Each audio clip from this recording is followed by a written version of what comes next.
지식인과 사회, 스코틀랜드 계몽운동의 역사에 따르면 17세기 무렵 스코틀랜드의 사회적 상황은 중앙 권력의 부재라는 특이한 상황 때문에 교회는 스코틀랜드 사회에서 그 권력을 대신하는 정치적 사회적 권위를 갖게 되었습니다.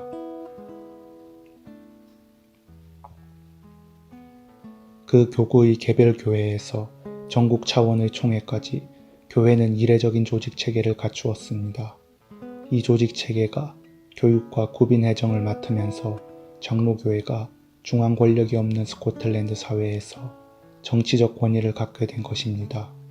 지방교구의 개회는 담임 목사, 장로 및 집사로 구성되는 당회에 의해 운영되었는데 이 당회가 가장 기본적인 교회 조직인 셈이었습니다. 하지만 현대에 있어서는 교회가 공적인 치리 행위를 한다는 것이 기본적으로 상당한 부담을 느끼게 하는 일이 되었습니다. 더구나 대부분의 국가들에서 종교 분리의 원칙에만 지나치게 편중한 이해들을 바탕으로 사회가 수립되어 있기 때문에 교회와 관련한 모든 문제들에 대해 전혀 관여하지 않도록 하는 입장을 취하고 있는 경우가 대부분이라 사실상 교회의 공적 치리까지도 법적 권위가 상실되어 버린 경우가 많습니다. 그러므로 심각한 도덕 혹은 윤리적 잘못을 범하는 경우가 아니고서는 교회가 공적인 치리 행위를 하는 경우를 찾아보기 어려운 것이 엄연한 현실입니다. 더구나 그런 가운데서 가정 예배나 개인 예배를 게을리한다고 해서 공적인 치리를 하는 일은 지극히 부자연스럽다고 생각하는 것이 당연하게 여겨지는 형편입니다. 그러나 장로교회들에 있어 목사와 치리장로의 중요한 직임이 바로 교인들을 돌아보는 일인 것을 볼 때에 그처럼 돌아본다는 것이 단순히 가정의 경제적인 형편이나 어려움을 돌아보는 것이 아니라 가정에서의 경건 생활이 잘 이루어지고 있는지를 관찰하고 돌보는 것에 있다는 사실을 알아야 합니다.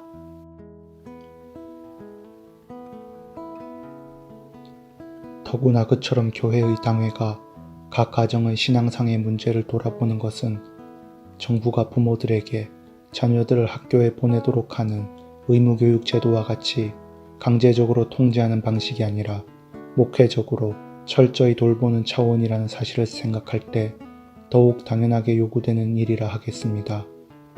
마틴 루터에게서부터 일찍이 의무교육 제도의 필요와 실제적인 시행의 역사가 있었지만 그런 가운데서도 자녀들의 신앙 양육에 있어서는 더욱 가정의 역할과 기능이 중요했다는 것을 의무교육 제도의 역사 가운데서도 충분히 파악해 볼 수가 있으니 스코틀랜드에서 인준한 가정예배 모범에서 다루고 있는 지침들을 이해함이 사뭇 중요하다는 사실에 충분히 공감할 수 있기를 바랍니다.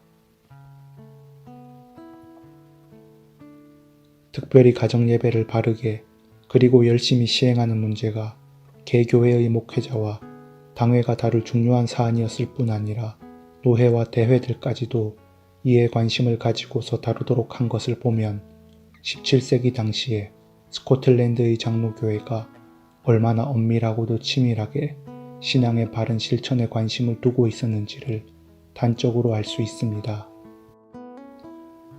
한편 가정예배에 관해 언급하고 있는 이 예배 모범에서 만일 그처럼 책망을 받음에도 불구하고 여전히 가정예배를 소홀히 한다면 그와 같이 심각하게 당회의 지침을 위반하는 그 강팍함으로 인해 성찬을 받기에 합당치 못한 자로 간주되고 이를 뉘우치고 돌이키기까지 성찬 참여를 금함이 마땅하다고 한 것을 주목해 볼 필요가 있는데 우리가 성찬에 앞서서 스스로를 돌아보고 준비하는 것에는 가정예배를 등한히 하지 않는 것이 포함되어 있었기 때문입니다. 즉, 성찬에 참여하는 신자들이 바른 신앙의 실천 가운데서 성찬과 관련한 올바른 지식을 합당하게 습득하고 있지 못한 것이 바로 주의 떡과 잔을 합당하지 않게 먹고 마심으로 죄를 먹고 마시는 일이라는 사실을 알 수 있는 것입니다. 그러므로 수찬정제와 같은 권징의 목적은 신앙의 교훈을 받아들이지 않고 이탈하는 자들에 대한 징계의 의미만이 아니라 오히려 성찬에 대해 무관심하여 범할 수 있는 죄를 방지하는 의미를 내포하고 있는 목회적 돌봄에 해당한다는 사실을 파악할 수가 있습니다. 마찬가지로 출교라는 것도 단순히 죄를 범한 자를 교회에서 최종적으로 몰아내고 교제를 단절하도록 하는데 그 목적이 있는 것이 아니라 그러한 극심한 곤란의 형편 가운데서 범죄자의 양심이 회개하고 돌아오도록 하는데 최종적인 목적과 의미가 있는 것입니다. 따라서 이 가정예배 모범의 시작에서 스코틀랜드 총회는 가정예배를 드리지 않으며 교회의 권고에도 불구하고 이를 시정하지 않는 가장에 대해 수찬 정지의 징계를 부과할 수 있도록 함과 동시에 이를 뉘우치고 돌이키기까지라는 제한적인 언급으로서 그러한 권징에 있어서의 최종적인 목적인 것을 충분히 유추할 수 있도록 하고 있습니다.